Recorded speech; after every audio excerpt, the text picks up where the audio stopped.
আসসালামু আলাইকুম everyone, welcome back to my channel. আশা করি সবাই ভালো আছেন। আল্লাহর রহমতে আমিও ভালো আছি। তো আমার ব্লগটা আমি আজকে এখান থেকে শুরু করছি, তো সারাদিন আমার সাথেই থাকবেন। বিছানা চাদর চেঞ্জ করলাম, এখন এই ওষুধগুলা গুছিয়ে রাখবো।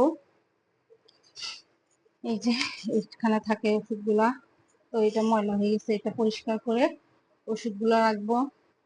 ঘরটা একটু গুছাবো, ঘরটা একটু এলোমেলো হয়ে আছে। এই যে এদিকে সব এগুলি গুছাবো।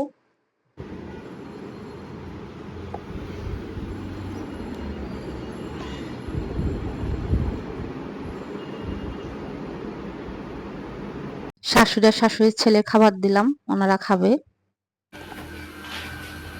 বাইরে গেছিলাম ছোট মেয়ের খাতা, পেন এসব আনতে। এখন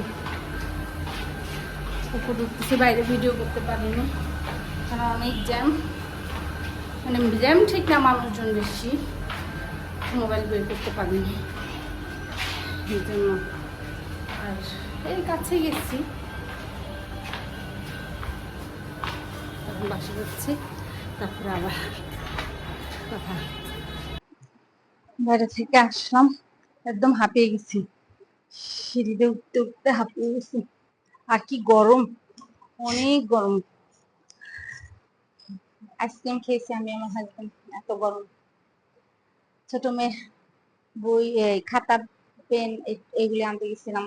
আবার বাড়ির টুকিটাকি কিছু জিনিস লাগতো, ওগুলি আনতে গেছি। আমার মন্টু ভাই নাই, মন্টু ভাই ছুটিতে, তো দুজনে একসাথে যেয়ে কিনে আনলাম। আর আমার হাজবেন্ডের সাথে গেলে আমার ভালোই হয়, একটা জায়গায় দুটা জিনিস কিনে আনতে পারি, সংসারের জিনিসই। তো দুজন যে নিয়ে আসলাম। আজকে আমার শাশুড়ি এসেছিল, আসে প্রায় প্রায়, কিন্তু ভিডিও করি না। আজকে লুকিয়ে লুকিয়ে শয়তানি করে একটু ভিডিও করছি। দুপুরে ছেলের সাথে খাওয়া দাওয়া করেছে, তো তারপরে বিকালের দিকে গেছে। এই তো আজকে সারাদিন আমার এইভাবেই ব্যস্ততার মধ্যে দিয়ে কাটলো। বেশি ভিডিও করতে পারিনি, যে ক্যামেরাটা যে ধরবো হাতে সেই সুযোগটা হয়নি। তো আজকের ভিডিও যদি আমার আপনাদের ভালো লেগে থাকে তাহলে লাইক, কমেন্ট, শেয়ার এবং সাবস্ক্রাইব করবেন, আমার পাশে থাকবেন, আমাকে সাপোর্ট করবেন। আর ভিডিওটা দেখার পরে লাইক তো অবশ্যই করবেন প্লিজ। তো সবাই ভালো থাকবেন, আল্লাহ হাফেজ।